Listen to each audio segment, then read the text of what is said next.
regions that are highly affected in regards to climate variability.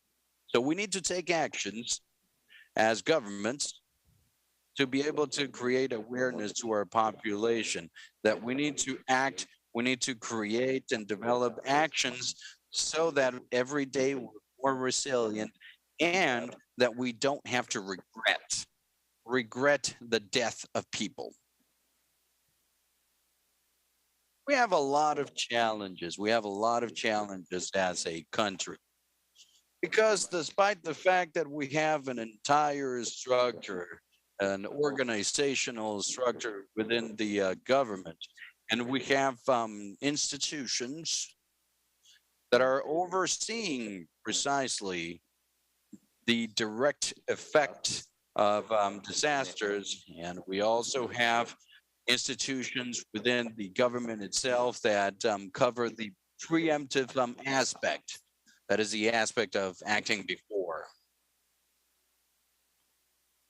We also have a climate institute that lately have been getting more training precisely to provide all of the alerts as far as when we need to prepare. We need to be prepared. We also have the challenge of being able to oversee. We need to tend the effects and disasters. Guatemala not only is affected by disasters due to climate variability, but we also have an active volcano chain. This is also getting us to work in the preemptive aspect, also territorial organization. We've had direct effects to population because of the volcano eruptions. And these are the parts, like I said at the beginning, this is very important for the government and to provide services for the population. So, as far as how we can achieve not only making our population resilient, but also convey to the world the experiences that we've had, I wish that we could see a presentation that I'd like to share with you.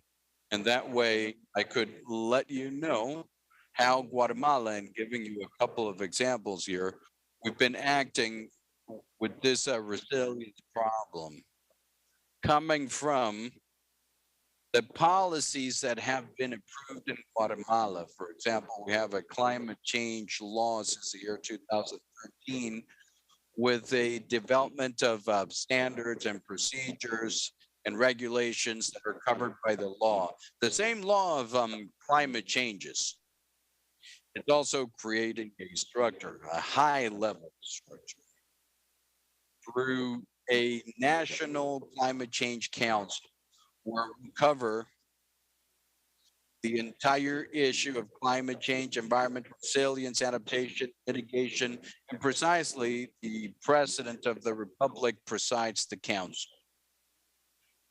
And it is there where we create the high level standards to be able to oversee this entire aspect here. So let's see if they could start presenting or making the presentation. It's very short. It's just three slides that are summarizing what we are, what we're doing, how we are in Guatemala, and those examples of what we're doing to cover this part.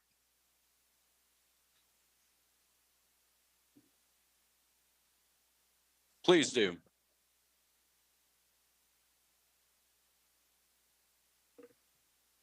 Thank you. Okay, thank you. Guatemala is a country that is particularly vulnerable to the climate change and the climate variability. Recently, the Secretariat of Planning in Guatemala, they developed a study and a quantification on losses and damages that the state has had to invest in recovering the infrastructure and recover communities to recover services derived from climate change. And this study shows that in the last 5 years, the state has done an effort to recover resources, financial resources in the state to attend disasters. That's why I say that we are vulnerable to climate change, and we are also affected because we are not a country, in spite of that, we are not a country that generates greenhouse effect. We have the 0.7% at the world level.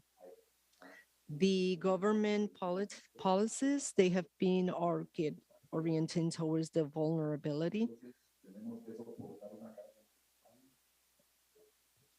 We have to go to a proportionate load when is provided magnitude of the phenomena, the natural phenomena, storms, threats, and also the drought. In Guatemala, we have the central part of the country, a drought corridor that it has been increased during the years.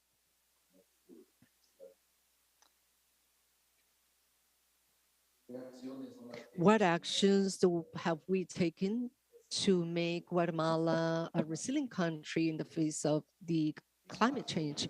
In March, we presented our first update of the MPC, in which it established the commitments, the goals, and the concrete responsibilities and the measures, mainly of adaptations. Our climate change act, we have a funds that the 80% of the resources, the financial resources that the state derives, it goes to, has to be destined to the adaptation part, the risk, and to have a 20% of the power mitigation. We also have updated this year, that is the national system based of climate change in Guatemala, where we can see the effects of these climate variations and how we can adapt ourselves. So here we show two examples in Guatemala that is used to be able to put into practice and demonstrate to the population in Guatemalan population in the world, that it is possible to adapt ourselves to these changes, even if we are severely affected. One is through a mechanism that is established in the Convention framework of the United Nations on climate change, is a mechanism change of debts, and we set here FWB.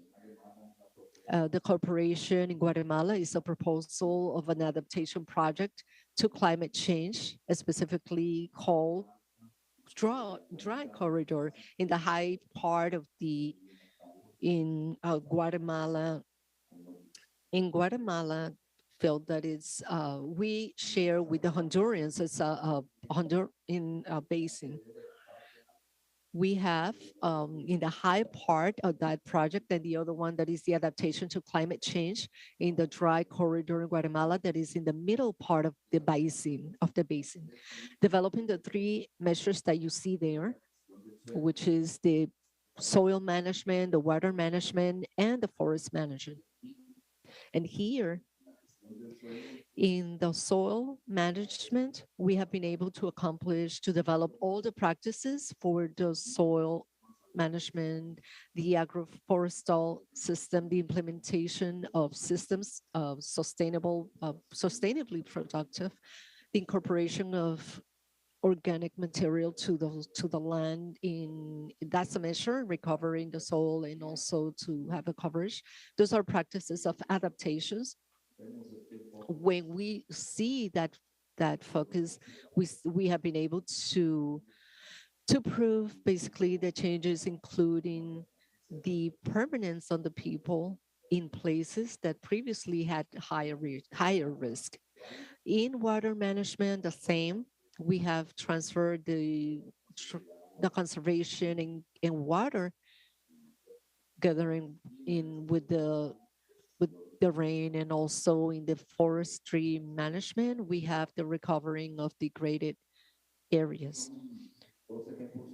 And these are two examples that are concrete that the ministry, environmental ministry and resources in Guatemala, they have developed with the intervention of other entities, as the finance ministry that was the one that had the management to make these two projects that are very important. Then we are able to demonstrate that when we have the will, we are able to accomplish these changes.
Thank you.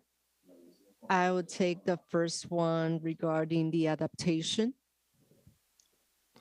of nature. And it's important to consider precisely all the natural resources to adapt ourselves. An important factor is the consideration of the conservation, for example, of forests.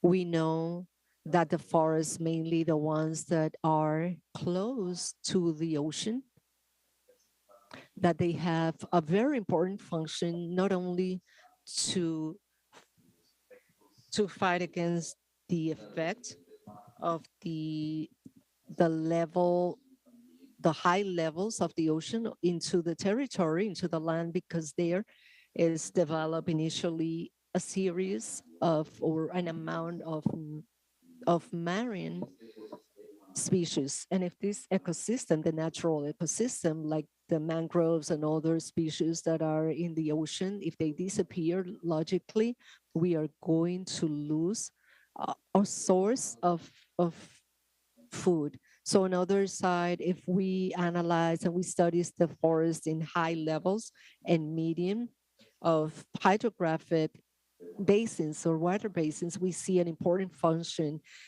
based in the degradation of the soil, not only because of the loss, because of the rain, but also because of the loss of the fertility of the land. So if we don't have a vision, a clear vision about the importance of our resources, mainly the forestry, in the forestry area, we are going to have in our countries a direct effect with the security, security with the meals. We also can consider the change in the temperature when we are surrounded by forest. We have a main function with the change of temperature that also an important function as far as the wind goes. In Guatemala, we have, for example, cloudy forests where we capture exactly precipitations through different species that are native from Guatemala, where we have the same condition, where we have endemic species. If we don't have a clear vision as far as conserving the forest, both the animal parts is going to disappear. This is very complex because the states, they don't have a clear way or to give value to these ecosystems and these resources. I mean, in Guatemala, we have the cultural part, which is the Mayan ruins. We say how much a Mayan pyramid costs that has 2,000 years. We don't have a way to give a value to that versus to compare to say a tree. If I take advantage of it, extracting the wood and other products is easier. I can take it to the market and sell it, and I have a clear data. But with the endemic species, it's very difficult to give a value. So it is there where the states, they have to start to say, to tell the population, let's look at our resources, because from that way, we're going to have a different way to value ourselves. If we have the loss of land, the loss of forest, loss of wildlife, there we have to consider that division and to value the resources and the natural resources. Thank you.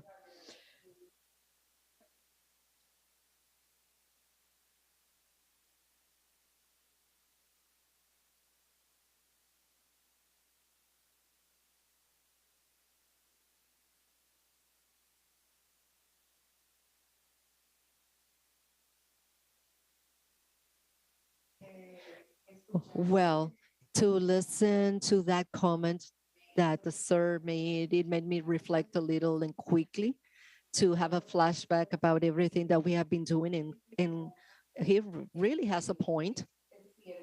It is true. In a lot of occasions, it has been first adapting and not transforming. As I see the transformation and the adaptation, in some point, it could be something that could confuse us because when we adapt, in a way, we are transforming.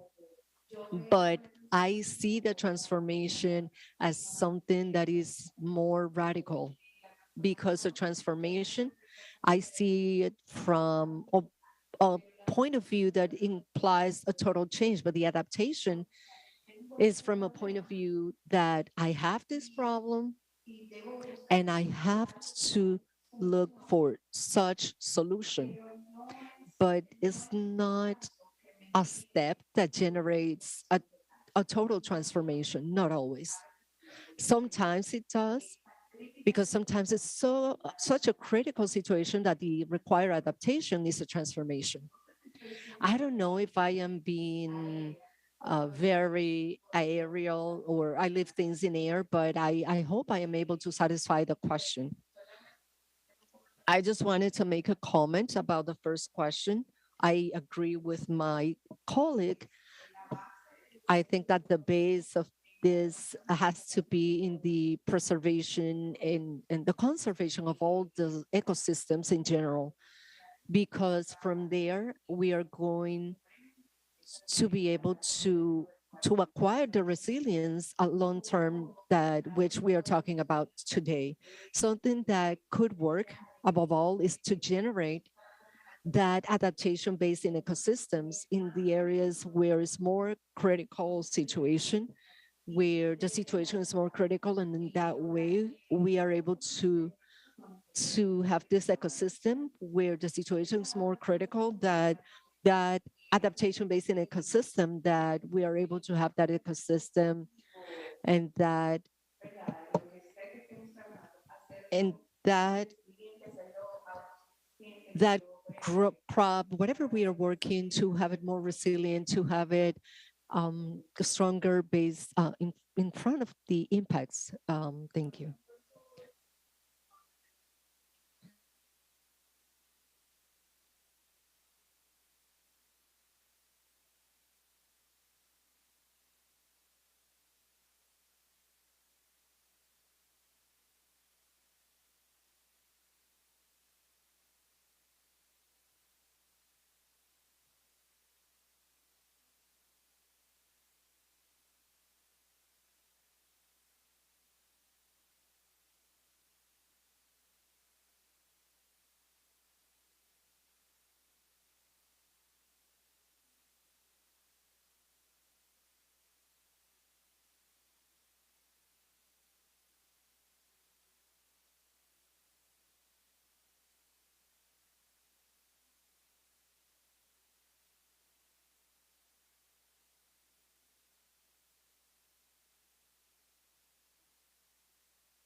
Yes, in Guatemala,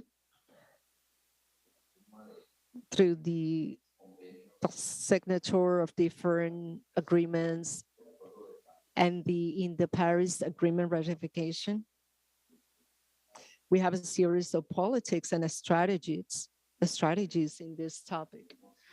We see or we initiate, we start with an intention or EVC. As I was saying, this year, it's becoming our first actualization in this when since the Paris Agreement is going to be ratified, is going to become a state politic, a national policy, a politic for adaptation, mitigation, and in adaptation, it was decided to work initially with different sectors, and it was reduced to 6 sectors, and in mitigation, 5 sectors. Each one of the sectors represent each group in the population and different interest. On the other hand, we also in Guatemala we also do our own national communications and climate changes, always with the approach of adaptation and mitigation. And right now that we're incorporating all the concepts of risk and vulnerability for the environment. We have also recently done our third national communication and climate change, where we're covering the part of what we are, what we have, and what we're going to do as a commitment. Also, we have developed and implemented our own national strategy of development with low emissions or low emission development, which is an issue that right now we've been talking about neutral carbon, zero negative carbon, neutrality, etc. Well, for us, the development strategy with low emissions is precisely that. Also, at this time, as to mention something that I mentioned before, which is the National Council on Climate Change is now converting our low emission strategy in a policy of decarbonation.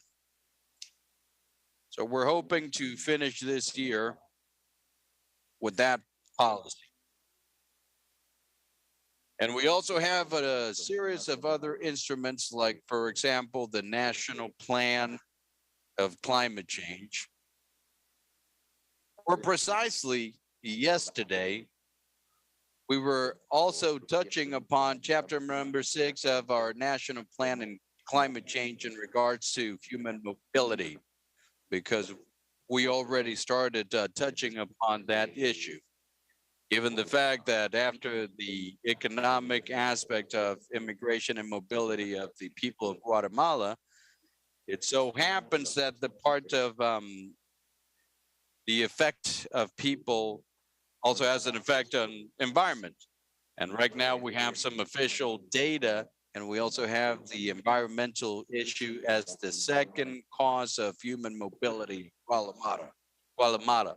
And this is an issue that we also mentioned in Panama not too long ago. And what we said was, it's very sensitive to ask an immigrant why he's emigrating, migrating. For us, it was a big surprise because it concurs with the studies that we are a vulnerable country because of the effect of climate changes. And on another hand, we also have a series of policies that are linked to climate changes, like, for example, the same law of climate changes, the same forest law in Guatemala that includes a series of measurements, for example, financing the forest through a program of incentives and forests. And we also have a very important part here, one of the areas in Guatemala that is mostly covered in forest, in a model that we have developed in Guatemala 25 years ago that are the forest concessions.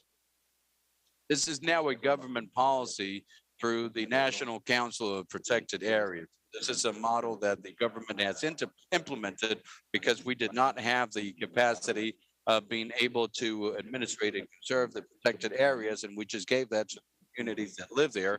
And this has been a successful model.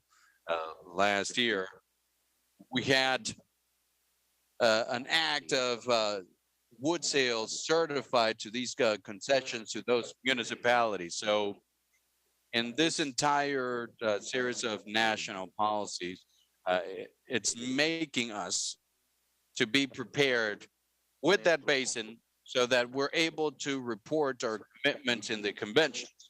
We're also partners of the Framework Convention for Certification and Fight against the land misuse, which is another convention where other countries do not participate, but we do. And we're also members of the Convention and Ecosystem Conservation, which means that Guatemala has been advancing and it's committed, and so far it has the budget for these things. Thank you.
Good morning. Thank you. I'd like to ask exactly how do you see education and the educational system to come in all this adaptation, transformation, and resilience in climate change? Thank you.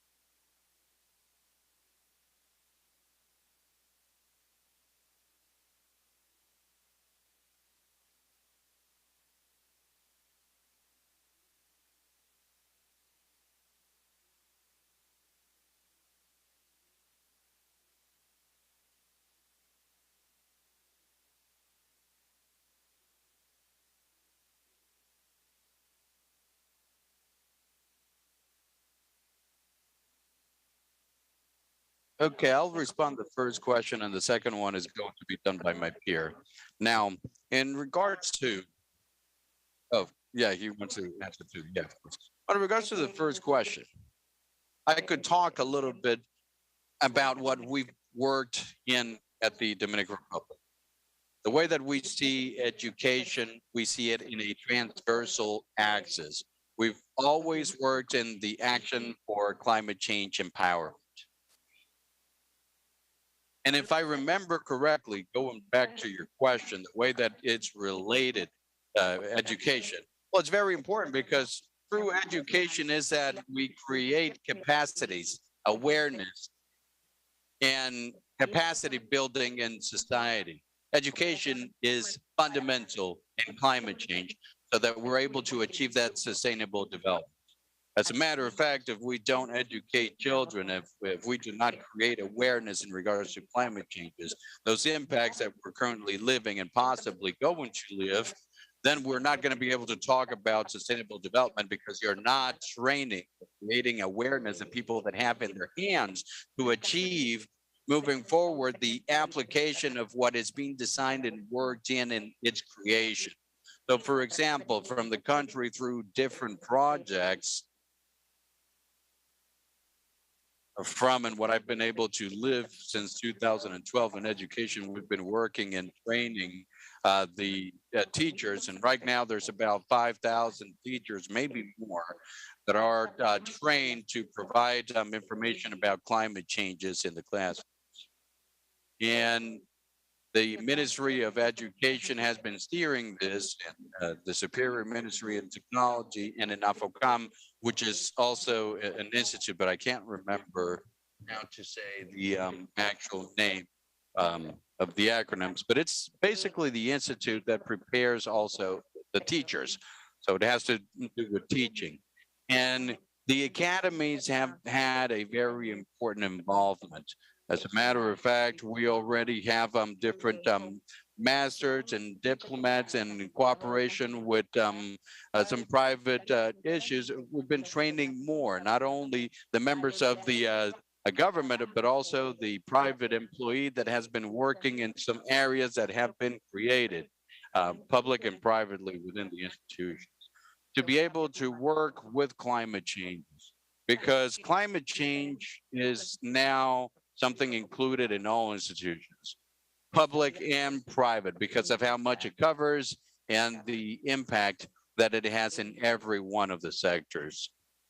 That's answering to your question. Now, excuse me, I'm going to stand up for a minute. I have a small emergency, and then I'll come back. Let me pass on the microphone now.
Now, the Dominican Republic has a big threat, and that threat is in regards to management of climate changes. Now, there's several factors here.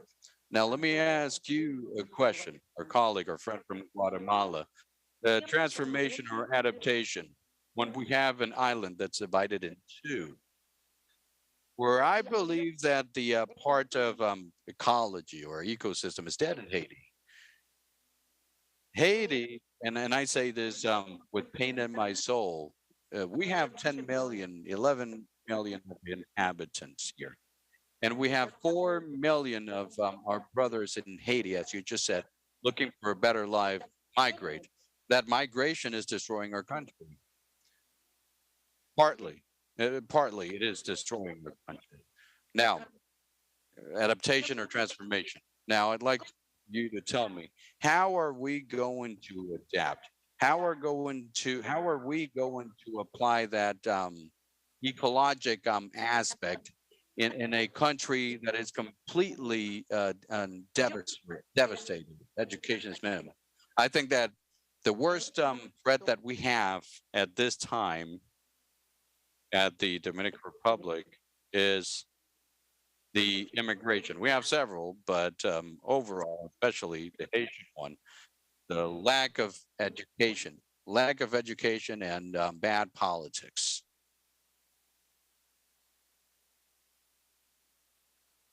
Thank you. As a matter of fact, I do share what Rosalia was saying as far as in order to adapt to these changes, we have to do some transformations. We have had, to give you an example, some problems of resources depletion on other factors. For example, narco traffic, extensive cattle. It's alarming. So, and sometimes the governments need to make some radical decisions. For example, in Guatemala, the narco traffic is being dealt with extradition, and they do even life in the U.S. And for example, the problems like the extensive farming has been overseen that way, and we've had to use force to, so to speak. We haven't really had any problems with climate changes because of migration. Like, for example, population that is just in somewhere destroying resources. We don't have that. But we do with politics to fight the effects of immigration have been those programs of forestry or forestry incentives that I mentioned before. And if I'm conserving 5 hectares of forest, the government is going to give me a credit for some money in an account that I have in a bank of the Guatemalan system. And if I migrate, then the bank sets that account as inactive and I can no longer get those government resources. So that is making me remain in that place, keep that forest and do those conservation activities that I need to do. So we have developed that kind of strategy that are linked to conservation of resources to fight that situation.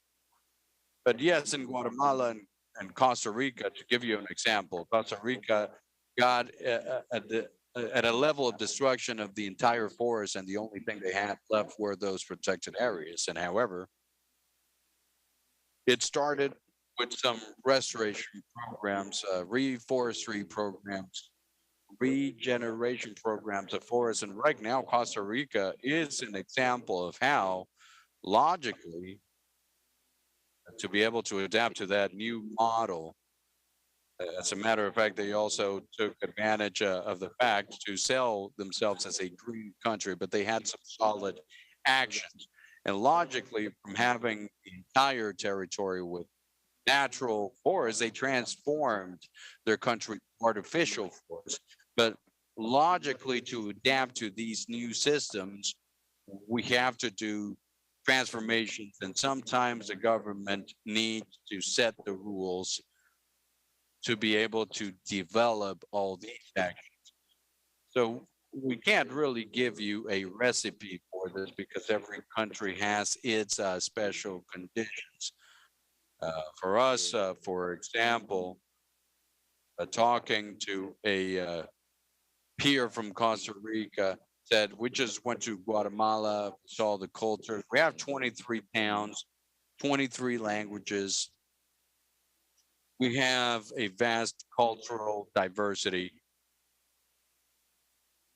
And we also have a condition, Mayan descent, and we will find a whole bunch of Mayan cities.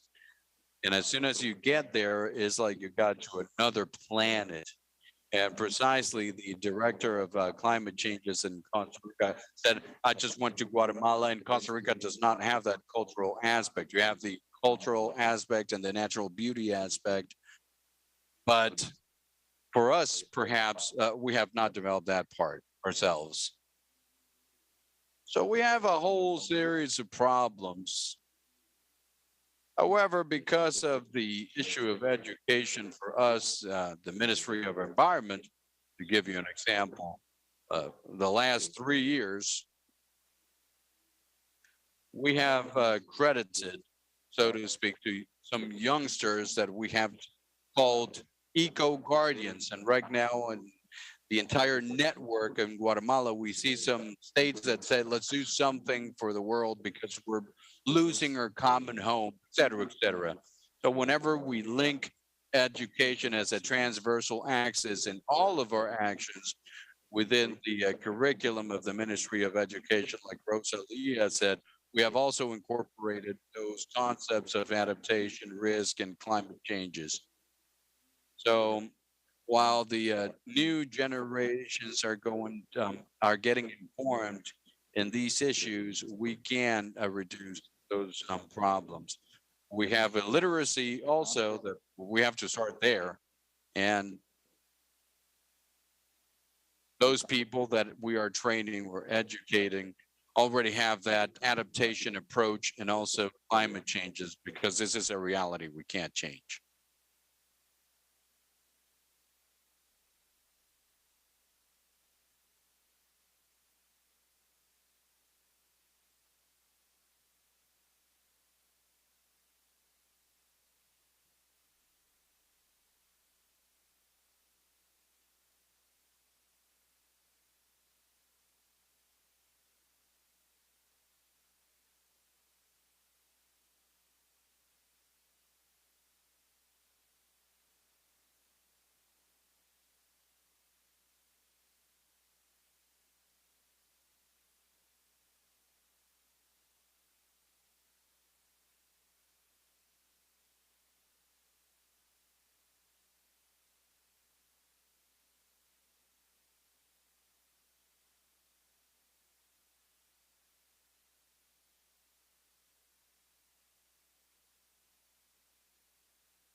how to manage solid waste and how to manage the waste and the water, among others.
Good morning, Calo Rico, Dominican Republic.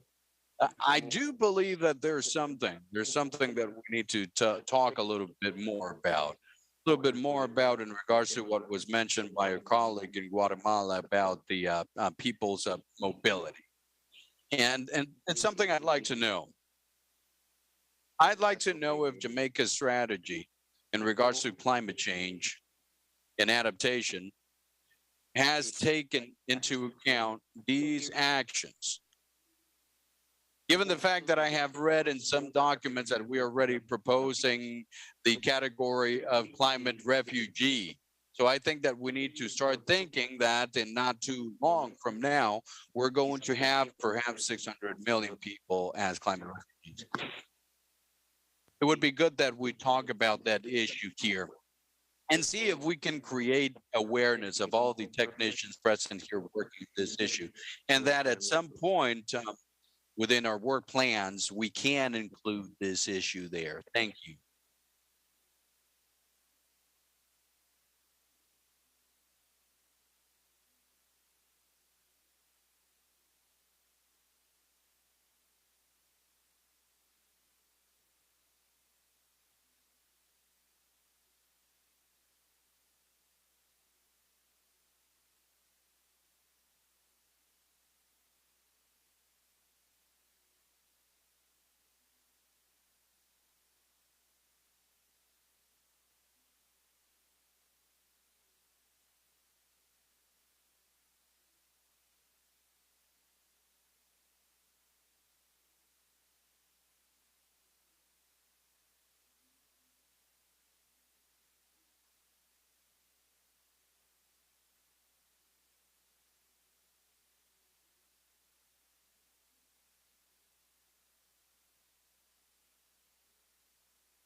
Well, my nightmare in that process would be just to look at people to suffer, like the people that are suffering right now, and they have not been able just to create awareness that they don't get to develop, and they keep seeing death, disaster, and see how it crumbles down everything that we've been working on, everything that we've been building to get to that resilience, and still not be able to achieve that. Those strategies and the plan elaboration and creation that we've had, it's something that at the end just turns to nothing. To me, that would be a nightmare.